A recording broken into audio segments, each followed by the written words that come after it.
नमस्कार, आप देख रहे हैं तिवारी भैया। मैं हूं वेद प्रकाश। 12 अगस्त 2020। सबसे पहले तिवारी भैया 12 अगस्त 2020 को याद करेंगे। क्यों याद करेंगे? क्योंकि 12 अगस्त 2020 के दिन सुशांत सिंह राजपूत के पिता के वकील विकास सिंह ने स्टेटमेंट जारी किया था। वही भविष्यवाणी अब होता हुआ नजर आ रहा है।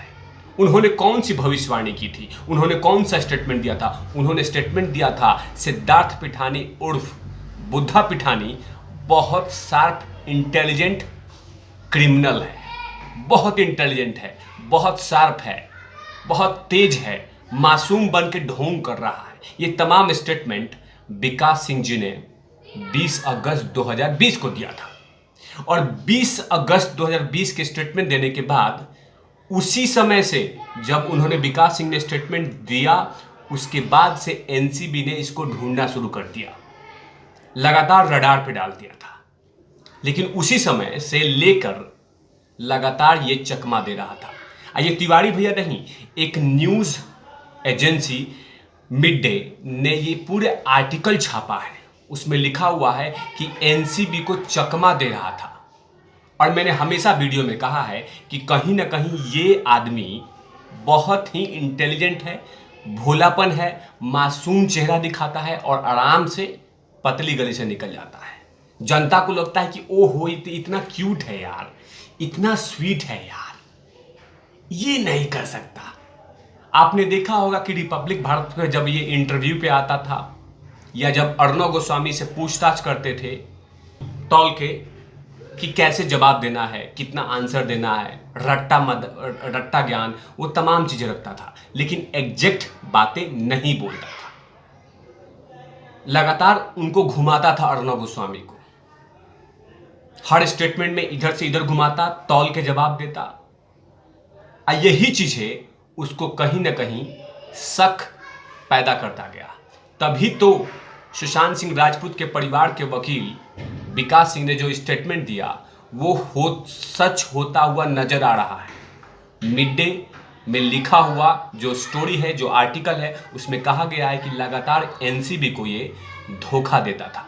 जो सुशांत सिंह राजपूत के साथ जो घटना घटी, उसके बाद इसने अपना इंस्टाग्राम अकाउंट डिलीट कर दिया, बंद कर दिया और गायब हो गया। और इधर उधर घूमता रहा, इधर उधर करता रहा ताकि लोग मुझे पहचाने नहीं।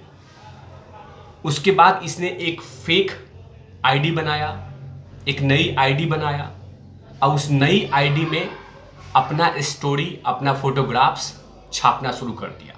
पहला फोटो जिम करते में, इतना ये जिम करने वाले हो गए हैं, सिद्धार्थ पिठानी जिम कर रहे हैं। पहला फोटो जिम और दूसरा फोटो सगाई की चिपका दी। सगाई की चिपकाई और उसके बाद उसमें अपना एड्रेस डाल दिया, लोकेशन डाल दिया। और लगातार मैंने कहा है कि एनसीबी अगस्त से ही लगातार इन पे कड़ी नजर रखी थी। जब उन्होंने विकास सिंह जैसा टैलेंटेड वकील ने स्टेटमेंट दिया था, विकास सिंह जो स्टेटमेंट दिए थे, वो कहीं ना कहीं एनसीबी रखी थी बात कि कोई वकील क्रिमिनल कह रहा है किसी को, और वो भी डायरेक्ट क्रिमिनल कह रहा है, इंटेलिजेंट क्रिमिनल कह रहा है, उसमें कहीं ना कहीं कुछ बात होगी। इसीलिए लगातार एनसीबी के पास भी सबूत था और वकील साहब का स्टेटमेंट भी सबूत था। ये दोनों सबूत एनसीबी ने इकट्ठा करके कोने में रख दिया कि अब कहीं ना कहीं जानकारी इसे उगलवाएंगे। सर्विलेंस में डाल दिया और लगातार इसके सर्च ऑपरेशन शुरू कर दिया। अंततः गत्वा ये हैदराबाद में मिला और हैदराबाद में जब मिला, उसके बाद समीर वानखेड़े साहब ने जो कुछ किया वो तमाम 5 दिनों से दिखाई दे रहा है। और अब जब रिमांड खत्म हुआ तो कोर्ट में गए थे कि काश बेल मिल जाता, लेकिन बेल कहाँ मिला, क्योंकि अभी मसाला और भी निकालने हैं, जानकारी और भी निकालनी है। एनसीबी नहीं चाहती कि इनको अभी जेल में भेजा जाए। बहुत सारी जानकारियां अभी एनसीबी को निकालना है, इसीलिए अब 4 जून तक जेल में चक्की, 4 जून तक अभी लगातार क्वेश्चंस आंसर होते रहेंगे। क्वेश्चन होगा एनसीबी का, आंसर होगा सिद्धार्थ पिठानी उर्फ बुद्धा पिठानी। क्योंकि अभी भी बहुत सारी जानकारियां होगी और ये 4 जून तक बहुत सारे लोगों को समन देगी एनसीबी, क्योंकि जानकारियां बहुत सारी निकलेंगी।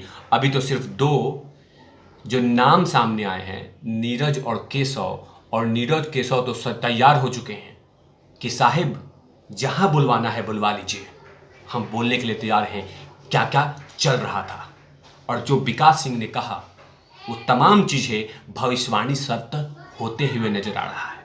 तो देखते हैं कि अभी अगले 4 दिन तक यानी 4 जून तक ऐसे कौन कौन से इंफॉर्मेशन बाहर निकलते हैं और बहुत लोग को नोटिस जाने वाला है।